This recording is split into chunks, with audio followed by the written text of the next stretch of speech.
Assalamualaikum warahmatullahi wabarakatuh. Selamat pagi anak-anak. Bagaimana kabar kalian? Semoga selalu sehat di rumah.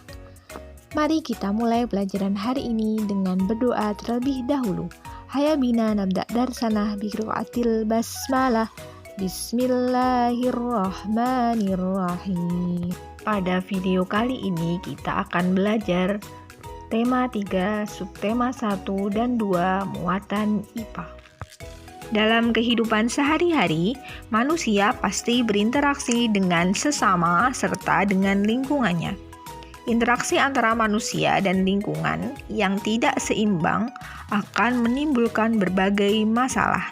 Tidak jarang, manusialah yang telah merusak lingkungan untuk kepentingan dirinya tanpa memperhatikan kelangsungan hidup hewan dan tumbuhan. Sehingga muncullah berbagai kerusakan lingkungan yang disebabkan oleh manusia. Berikut beberapa contoh kegiatan manusia yang menyebabkan kerusakan lingkungan. Kegiatan pertama yaitu membakar hutan.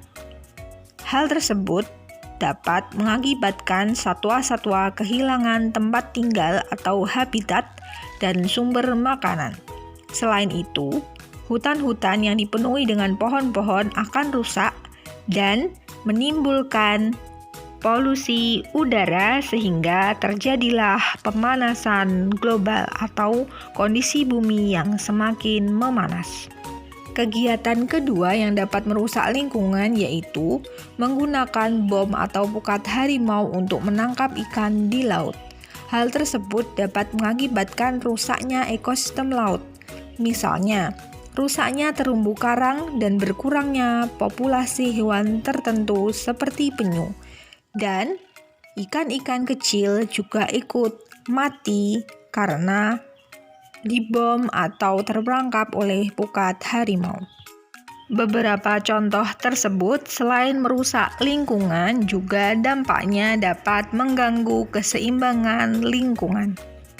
Maka sebaiknya manusia melakukan kegiatan-kegiatan yang dapat melestarikan lingkungan. Contohnya dengan menanam pohon kembali atau reboisasi, melakukan sistem tebang pilih, atau ketika menangkap ikan menggunakan jaring tradisional agar tidak merusak habitat laut. Selanjutnya kita akan belajar tentang bagian-bagian tumbuhan. Tumbuhan memiliki bagian-bagian dan fungsi tertentu. Bentuk tumbuhan beraneka ragam. Tetapi secara umum tumbuhan memiliki bagian-bagian tubuh yang sama. Setiap bagian tumbuhan memiliki fungsi masing-masing.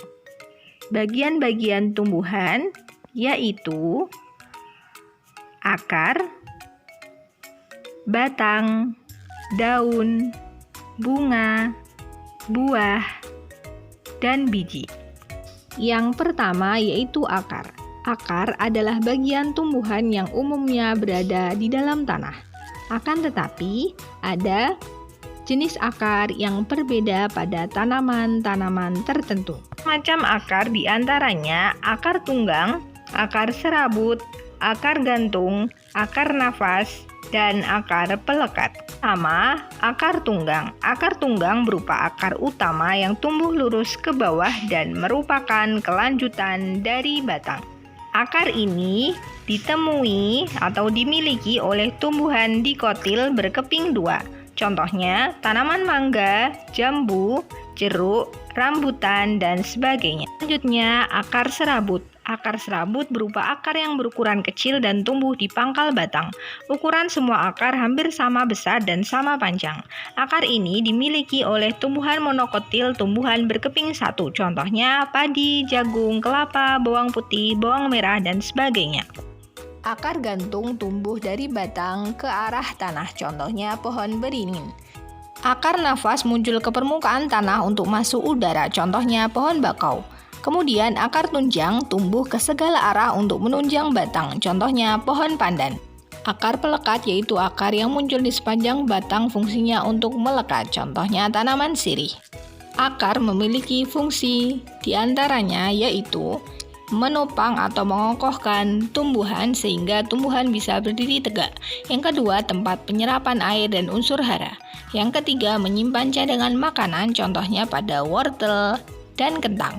Dan yang keempat yaitu sebagai sistem respirasi atau pernafasan pada akar pohon beringin dan juga pohon bakau. Bagian selanjutnya yaitu batang. Batang adalah bagian tumbuhan yang berada di atas tanah, tempat tumbuhnya cabang dan ranting. Batang memiliki fungsi yang pertama, tempat melekatnya atau munculnya daun, bunga, dan buah. Yang kedua, batang berfungsi untuk mengangkut mineral dan air dari akar menuju daun. Yang ketiga, mengedarkan zat makanan hasil fotosintesis ke seluruh bagian tubuh tumbuhan. Jenis batang ada dua, yaitu batang berkayu dan batang berongga. Batang berkayu contohnya pohon jati, mangga, dan beringin, sedangkan pohon berongga contohnya yaitu batang seledri, jagung, dan rumput. Selanjutnya, daun. Daun memiliki fungsi sebagai tempat terjadinya fotosintesis. Fotosintesis adalah proses pembuatan makanan pada tumbuhan dengan bantuan energi cahaya matahari. Fungsi yang kedua sebagai organ pernafasan, tumbuhan bernafas melalui mulut daun. Dan fungsi yang ketiga yaitu tempat terjadinya transpirasi atau penguapan air pada tumbuhan. Daun terdiri atas tangkai daun dan helai daun. Daun dapat dibedakan berdasarkan bentuk tulang daunnya, yaitu ada daun menyirip, menjari, sejajar, dan melengkung. Selanjutnya, bunga menjadi salah satu bagian tumbuhan yang penting. Bagian tumbuhan ini berfungsi sebagai alat perkembangbiakan. Ada berbagai bentuk bunga pada setiap tumbuhan. Pada umumnya, bunga memiliki bagian-bagian berikut ini, yaitu tangkai bunga, kelopak bunga, dasar bunga, mahkota bunga, benang sari, dan juga putik.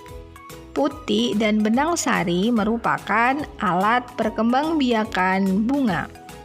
Putik sebagai alat perkembangbiakan betina, sedangkan benang sari sebagai alat perkembangbiakan jantan pada bunga.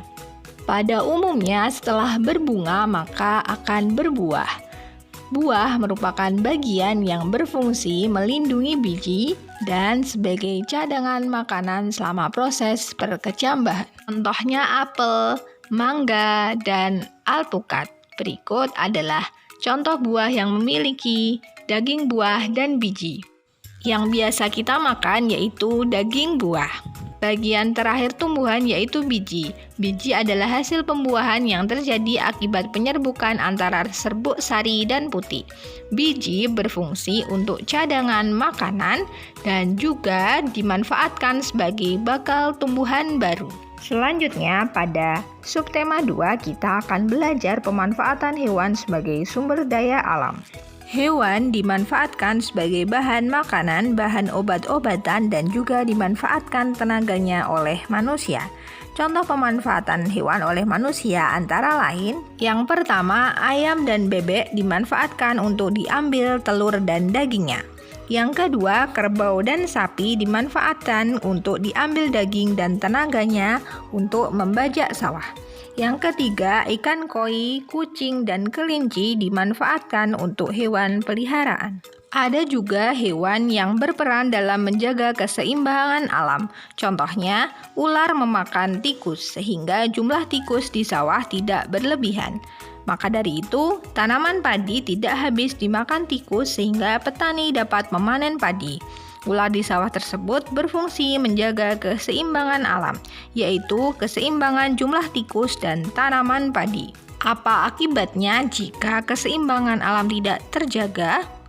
Nah, contohnya, ketika jumlah ular sawah musnah atau hilang, maka tikus sebagai hama padi tidak ada pemangsanya. Jumlah tikus akan semakin banyak, akibatnya tanaman padi akan habis dimakan tikus dan petani tidak dapat memanen padi. Jadi, keseimbangan alam harus dijaga. agar tidak menimbulkan masalah bagi manusia dan lingkungan. Berikut cara menjaga keseimbangan alam. Yang pertama, tidak memanfaatkan hewan secara berlebihan. Pemanfaatan yang berlebihan justru akan menyebabkan hewan tersebut menjadi langka atau punah. Yang kedua, menjaga habitat atau tempat hidup hewan, misalnya dengan cara tidak merusak tumbuhan di hutan. Dan yang ketiga, tidak membeli barang yang berasal dari bagian tubuh hewan-hewan langka. Karena dengan membeli barang-barang yang terbuat dari hewan langka, maka sama saja kita dengan merusak lingkungan. Pada video pembelajaran kali ini, kita juga akan belajar bagian-bagian tubuh hewan beserta fungsinya. Kali ini kita akan membahas bagian-bagian tubuh ikan dan kucing. Ikan memiliki bagian-bagian tubuh yang mendukungnya untuk hidup di air. Yang pertama, sisik, berfungsi sebagai pelindung tubuh. Yang kedua, mata berfungsi untuk melihat lingkungan sekitar. Yang ketiga, insang berfungsi untuk bernafas. Yang keempat, badan yang ramping memudahkan ikan bergerak di dalam air. Yang keempat, ekor berfungsi untuk membantu pergerakan di air. Dan yang keenam, sirip berfungsi untuk berenang. Kemudian kucing. Kucing memiliki bagian-bagian tubuh yang tidak sama persis dengan ikan. Bagian-bagian tubuh kucing yaitu yang pertama, telinga untuk mendengar. Yang kedua, mata untuk melihat. Yang ketiga, hidung untuk mencium bau. Yang keempat, misai untuk mengetahui keadaan sekitar. Yang kelima, rambut berguna untuk menutupi tubuh dan menghangatkan tubuh. Yang keenam, ekor berguna untuk keseimbangan. Dan yang ketujuh, kaki sebagai alat gerak. Jadi, bagian-bagian tubuh hewan, bentuk dan fungsinya juga tidak sama persis karena menyesuaikan dengan tempat hidup atau habitat hewan.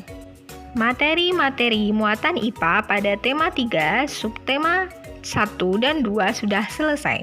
Untuk melatih pemahaman kalian, jangan lupa untuk membaca dan mempelajari buku paket Bupena dan juga bisa berlatih secara mandiri mengerjakan soal-soal agar lebih paham. Sekian video pembelajaran Ustadzah hari ini. Jika ada pertanyaan, silahkan ditanyakan.